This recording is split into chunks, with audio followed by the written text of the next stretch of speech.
Trusted gold buyers మీరు తాకట్టు పెట్టిన బంగారాన్ని విడిపించి ఈ రోజు ఉన్న మార్కెట్ ధరకు కొనబడను.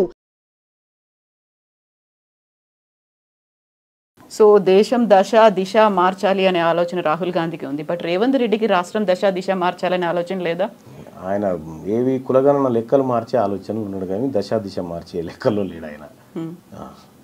ఒకవేళ దేశవ్యాప్తంగా కాంగ్రెస్ పార్టీ వస్తే లాభమే కదా వీళ్ళకి కూడా. కాంగ్రెస్ పార్టీకి, రాష్ట్ర కాంగ్రెస్కి, రేవంత్ రెడ్డికి, ప్రభుత్వానికి. నేను ఒకటి చెప్తాను మేడం, నరేంద్ర మోడీ ప్రభుత్వం బోటాబోటి మెజార్టీతో మనకు గెలవడం జరిగింది. తెలుగుదేశం పార్టీ ఆ తర్వాత అటు ఏది ఈయన ఉన్నాడు కదా బీహార్ ముఖ్యమంత్రి నితీష్ కుమార్, ఈ రెండు పార్టీలు లేకపోతే ప్రభుత్వమే లేదు. తెలంగాణ రాష్ట్రంలో ఊహించని విధంగా 8 ఎంపీ సీట్లను బీజేపీ గెలుచుకోగలిగింది. అందులో ఈ 8 అప్పటికే కాంగ్రెస్ పార్టీ ప్రభుత్వం ఇక్కడ ఎస్టాబ్లిష్ అయింది. ఆ తర్వాత ఎంపీ ఎలక్షన్స్ వచ్చినాయి. ఈ ఎంపీ ఎలక్షన్లో ఈ 8 సీట్లను గనక కాంగ్రెస్ పార్టీ కట్టడి చేయగలిగితే, ఇక్కడ రేవంత్ రెడ్డి గారు కట్టడి చేయగలిగితే ఇవాళ ప్రధానమంత్రి అక్కడ ఉండే పరిస్థితి లేకుండే నరేంద్ర మోడీ గారు. ఇవాళ మీరు సిట్టింగ్ ఎంపీగా ఉన్నటువంటి మల్కాజ్గిరి నియోజకవర్గం కాంగ్రెస్ ఓడిపోయింది. మీ సొంత నియోజకవర్గంగా ఉన్నటువంటి మహబూబ్ నగర్ పార్లమెంట్ను కాంగ్రెస్ ఓడిపోయి బీజేపీ గెలిచింది. మీరు ఇన్ఛార్జిగా ఉన్నటువంటి చేవెళ్ళ పార్లమెంట్ నియోజకవర్గంలో బీజేపీ గెలిచింది. అంటే ఇట్లా మీరు ముఖ్యమంత్రిగా ఉండి మీ స్థానాలని గెలిపించలేక భారతీయ జనతా పార్టీకి 8 సీట్లు ఇవ్వడం వల్ల ఇలా ఆయన ప్రధానమంత్రిగా ఉన్నాడు. మీరు కరెక్ట్గా పనిచేస్తే రాహుల్ గాంధీ గారే వచ్చేటోడు కదా. ఎజెండా ఉందా రేవంత్ రెడ్డికి పర్సనల్గా? ఉండొచ్చు, లేకుండా ఎట్లా ఉంటారు. ఇదే ఇవాళ ఇంకా అదే కాదు, కరీంనగర్ గ్రాడ్యుయేట్ ఎమ్మెల్సీ ఎన్నికలు జరుగుతూ ఉంటే రేవంత్ రెడ్డి గారు ఎవరైనా పోతే మన అభ్యర్థి అనుకుంటే, మా అభ్యర్థి మంచోడయా, చాలా ప్రజలకు సేవ చేస్తాడు, ఇతని వల్ల మంచి జరుగుతుంది, పట్టభద్రులకు మంచి జరుగుతుంది, మీ కష్ట సుఖాల్లో అండగా ఉంటాడు, నన్ను నమ్మండి, ఇతను కోటేయండి అని చెప్పాలి. కానీ నువ్వు కరీంనగర్లో మీటింగ్ పెట్టి ఈయన గెలిచినా ఓడిపోయినా పెద్ద సంబంధం లేదని చెప్పి అక్కడ భారతీయ జనతా పార్టీ అభ్యర్థి గెలుపుకు పరోక్షంగా సహకారం చేసినట్టే కదా. సీఎం కదా, ఇంటెలిజెన్స్ రిపోర్ట్స్ అవి ఉంటాయేమో, అక్కడ బీజేపీ క్యాండిడేట్ కి మెజారిటీ వస్తుంది. అటువంటప్పుడు పోవడం దేనికి, పోయి మాట చెప్పడం దేనికి? ఇప్పుడు మీ అభ్యర్థి, మీరు పెట్టుకున్న అభ్యర్థి కన్నీళ్లు పెట్టుకొని నన్ను వీళ్ళందరూ కలిసి మోసం చేసినారని చెప్పే పరిస్థితి ఎందుకు వచ్చింది? ఎక్కడైనా కూడా ఈయన గెలిచినా గెలవకపోయినా పెద్ద ప్రాబ్లం లేదని చెప్పడం అంటే ఏందన్నట్టు దాని అర్థం. నువ్వు అమ్మ పెట్టది అడుక్కోనియదన్నట్టు ఆయన సంపాదించుకున్నటువంటి సానుభూతి అంతా కుప్పగూల్చొస్తుంది మీదకెళ్ళి. సిట్టింగ్ స్థానాన్ని కోల్పోవాల్సిన పరిస్థితి వచ్చింది కదా. ఇన్ని జరుగుతున్నాయి, మీరు ఒక రిపోర్ట్ ఇచ్చారు, క్యాంపెయినింగ్లో కూడా ఆయన మాట్లాడుతున్నారు, ఇవన్నీ అధిష్టానానికి తెలీదా? అందుకే అధిష్టానం తన పనిలోకి దిగింది. అందుకే మీనాక్షి నటరాజన అందుకే వాళ్ళ పనిలోకి దిగినరు. అందుకే రేవంత్ రెడ్డి గారికి కొద్దిగా ప్రాధాన్యత తగ్గించినట్టు కనిపిస్తూ ఉంది. మీనాక్షి నటరాజన్ గారు వచ్చిన తర్వాత ఈ ముఖ్యమంత్రి డామ్ డూమ్ అనేటువంటి డైలాగులు బంద్ అయిపోయినాయి. మీరు చూడండి, అబ్జర్వ్ చేయండి. అంతకుముందుకు డామ్ డూమ్ డైలాగులు ఉండే, ఇప్పుడు ఆ డైలాగులు పోయినాయి. చెక్ పెట్టే పనిలో ఉన్నారా? ఉండొచ్చు. అయితే ఇక్కడ ఒక ఇంట్రెస్టింగ్ థింగ్ ఏంటంటే, దీపాదాస్ మున్షి గారు ఉన్నప్పుడు మీకు షోకాస్ నోటీస్ వచ్చింది, మీరు దానికి రిప్లై ఇవ్వలేదు. మీనాక్షి నటరాజన్ వచ్చిన తర్వాత మాత్రమే మీకు సస్పెన్షన్ అనేది జరిగింది. అంటే దీంట్లో మీనాక్షి నటరాజన్ గారి పాత్ర ఉందని నేను అనుకోను. ఎందుకంటే మీనాక్షి నటరాజన్ గారి గురించి నాకు తెలుసు. ఆమె నాకు పరిచయస్తురాలు, ఆమె నేను కలిసి క్యాంపెయినింగ్ చేసినటువంటి వాళ్ళం. ఆమె సిన్సియర్ కాంగ్రెస్ పార్టీ కార్యకర్త. అయితే దీపాదాస్ మున్షి గారు ఉన్నప్పుడు షోకాస్ నోటీస్ ఇచ్చినప్పుడు కూడా మున్షి గారు నాకు చెప్పినారు, ఏమనంటే మల్లన్నజీ ఐసా లేలో బాస్ అన్నది. అంతే, లేలో బాస్ జవాబు నైదేనా అన్నారా? సరే, ఆమె చెప్పాల్సింది చెప్పి. ఆ తర్వాత మీనాక్షి నటరాజన్ గారు ఆమె వచ్చిన తర్వాత నేను కూడా మాట్లాడడం జరిగింది అన్నారు. రేవంత్ రెడ్డి గారు కరీంనగర్ బహిరంగ సభకు హెలికాప్టర్లో పోతున్న సందర్భంలో కారు ఎక్కుతూ మహేష్ కుమార్ గౌడ్ గారిని, అన్న మీరు 2-3 రోజులలో సస్పెండ్ చేయాల్సిందే, నువ్వు ఏం చేస్తావో నాకు తెలియదు, అనేటువంటి ఒత్తిడి తేవడం జరిగింది. హ్మ్. నాతో మాట్లాడాల్సిన వాళ్ళు మాట్లాడి, ఆయన పాపం మహేష్ కుమార్ గౌడ్ గారు కూడా మల్లన్న వెనుక బీసీలు ఉన్నారు, బీసీల్లో చెడ్డ పేరు వస్తుంది, ఇప్పటికే బీసీల్లో బదనామైనం అనేటువంటి ఎంత ప్రయత్నం చేసినా ఈయన వినలే. ఆయన కూడా బీసీ బిడ్డే కదా. ఈయన రేవంత్ రెడ్డి గారు వినలే. మహేష్ కుమార్ గౌడ్ బీసీ బిడ్డే కదా, కావాలని ఆయన ఆ పని చేశారా? ఆయన నేను చెప్తున్నాగా, మహేష్ కుమార్ గౌడ్ గారిది ఇంత కూడా మిస్టేక్ ఉన్నది దాంట్లో. ఆయనది ఉండదు. ఈయన కావాలని ఒత్తిడి చేసి చిన్నారెడ్డి గారితో చేయించిండు. మీనాక్షి గారికి తెలియదా మరి? తెలుసు, అందరికి తెలుసు. నిజంగా మీరు పోరాడుతోంది కాంగ్రెస్ బైలాస్ లో ఏముందో దానికోసం, రాహుల్ గాంధీ ఏం చెప్పారో దానికోసం. ఇక్కడ రాష్ట్ర ప్రభుత్వం లేకుంటే రాష్ట్ర పార్టీ ఒక నిర్ణయం తీసుకుంది, అది వ్యతిరేకంగా ఉంది అని తనకు తెలిసినప్పుడు తను ఎందుకు అబ్జెక్ట్ చేయలేదు, ఎందుకు ఆపలేదు మీనాక్షి గారు? అంటే ఏదంటున్నారు? సస్పెన్షన్ కి సంబంధించి. సస్పెన్షన్ అనేది చాలా చిన్న విషయం, మీరు అర్థం చేసుకోండి. తీన్మార్ మల్లన్నకు సస్పెన్షన్ ప్రమోషన్ కాదు ఇక్కడ పంచాయతీ.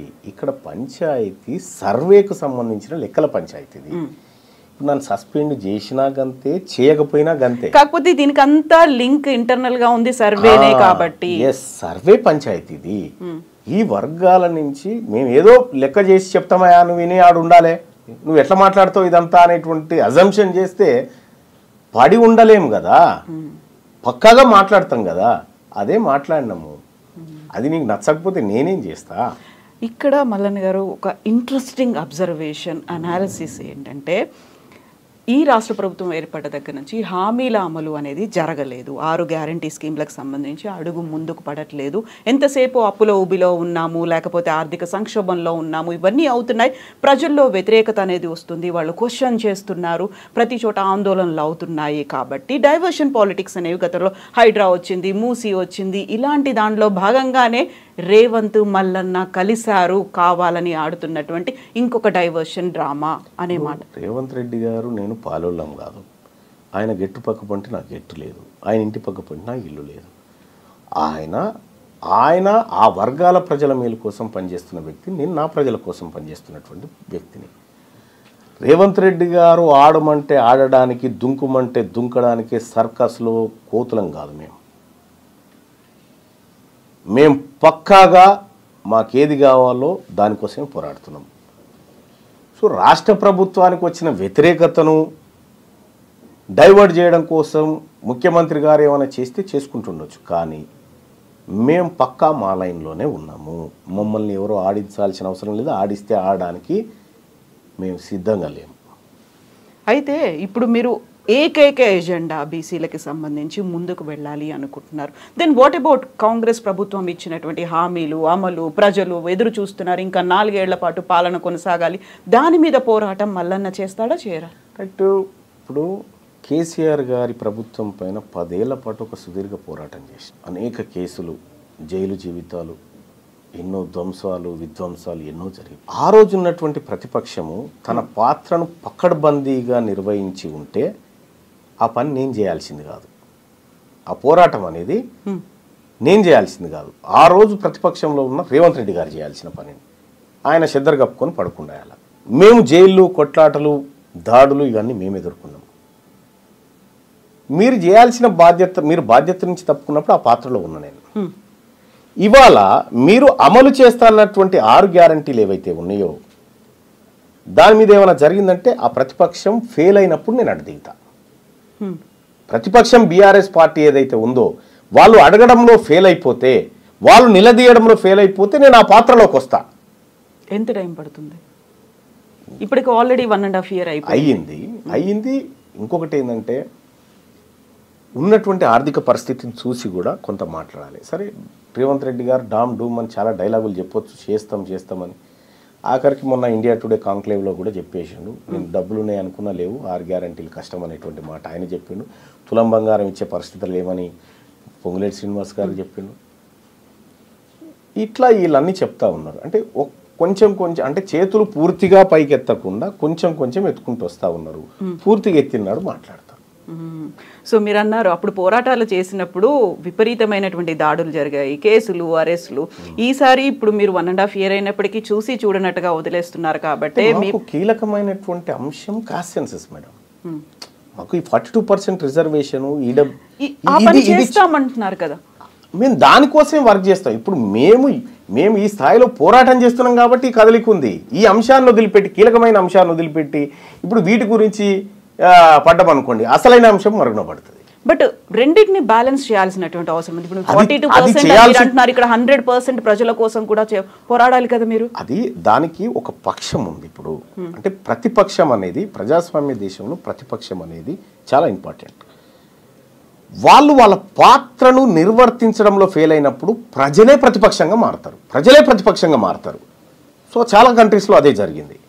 ఇక్కడ కూడా బీఆర్ఎస్ పార్టీ ఈ ప్రభుత్వాన్ని నిలదీయడంలో కానీ ప్రశ్నించడంలో కానీ ఫెయిల్ అయినప్పుడు ఆ పాత్రలోకి వెళ్తాము. ఇప్పటికి కొంత ఏదో వర్క్ చేస్తున్నారు, వాళ్ళు వర్క్ చేస్తున్నారు. అంతో ఇంతో కొంతైనా 100% కాదా? 100% అని నేనేం అనుకోవట్లేదు, కానీ వాళ్ళకు ఉండాల్సినటువంటి లొసుగులు వాళ్ళకున్నాయి, చేయడంలో ప్రయత్నం చేస్తూ ఉన్నారు. సో చేయని కానీ మా వర్గాల గురించి మాట్లాడడానికి వీళ్ళు రెడీగా లేరు కదా. మేము ఉన్నాం కాబట్టి మేము ఈ కార్యక్రమం చేస్తూ ఉన్నాం. 42%కి సంబంధించి ఇప్పుడు చట్టబద్ధత కల్పించాలి అనే ఉద్దేశంతోనే అసెంబ్లీ సెషన్స్ అనేవి జరుగుతున్నాయి. మొన్న 3 days పాటు జరిగాయి, ప్రత్యేక అసెంబ్లీ సమావేశాలు జరిగాయి. దీంతో పాటుగా ఖచ్చితంగా స్థానిక సంస్థల్లో మేము రిజర్వేషన్ కల్పిస్తాము అనే మాట చెప్తున్నారు. సో అది కాదని మీరు అనుకుంటున్నారా? అంటే ఒకటి, మనము చదువుకున్నటువంటి వ్యక్తులుగా ఎంతవరకు ఏది పోగలుగుతుంది అనేది చూడాలి. ఇప్పుడు ఈడబ్ల్యూఎస్ రిజర్వేషన్ అక్రమంగా తీసుకుంటున్నారనేటువంటిది ప్రపంచం అంతా తెలుసు. కోర్టులో కేసు కూడా ఉంది, కానీ ఆ కేసు విచారణకు రాదు. తమిళనాడులో 69% రిజర్వేషన్ బీసీలు పొందుతూ ఉన్నారు అని చెప్పి అక్కడో కేసు వేసినారు, కానీ ఆ కేసు ఎప్పుడు బెంచ్ మీదకి రాదు. ఇక్కడ కూడా 42% రిజర్వేషన్ ఏదైతే ఉందో ఈ రిజర్వేషను నీవు ఇచ్చేయి, చట్టం చేయి, వీఆర్ హ్యాపీ, మేము తీసుకుంటాం. అది కానీ తాత్కాలిక ఉపశమనమే. అది మీరు ఇక్కడ చట్టం చేసి అక్కడికి పంపించిన, కేంద్ర ప్రభుత్వానికి పంపించిన, వాళ్ళు ఏదో ఒక లసుకు పెట్టి ఆపే ప్రయత్నం అయితే చేస్తారు. కానీ నీవు 42% సీట్లను ఈ వర్గాలకు టంచనగా ఇచ్చి ఆ వర్గాలను 42% మందిని తీసుకొచ్చి చట్టసభలో కూర్చునబెడితే నీ చిత్తశుద్ధి కరెక్ట్. మీకు రిజర్వేషన్ లేదు కాబట్టి మేము సీట్లు ఇవ్వమని చెప్పారు అనుకో, మీకు చిత్తశుద్ధి లేనట్టు. సో ఆ తర్వాత భారతీయ జనతా పార్టీ బీసీల ముంగట దోషిగా నిలబడుతుందా, ఎవరు నిలబడతారనేది సెకండరీ. కానీ నీ నుంచి జరగాల్సిన ప్రయత్నం అంతా జరగాల. ఈ ప్రజలకు కామారెడ్డిలో రాహుల్ గాంధీ గారు, రేవంత్ రెడ్డి గారు 42% రిజర్వేషన్ అమలు చేసి చూపిస్తాం, ఇది కాంగ్రెస్ పార్టీ నిబద్ధ. ఈ రేవంత్ రెడ్డి గారు ఈ మధ్యకాలంలో మోడీ గారి గురించి పాజిటివ్గా మాట్లాడుతున్నారు. మోడీ గారికి తెలంగాణ పట్ల ప్రేమ ఉంది, సాయం చేయాలనుకుంటున్నాడు ఆయన, నాకు ఆయన మనసులో మాట అర్థమైందని చెప్తా ఉన్నారు.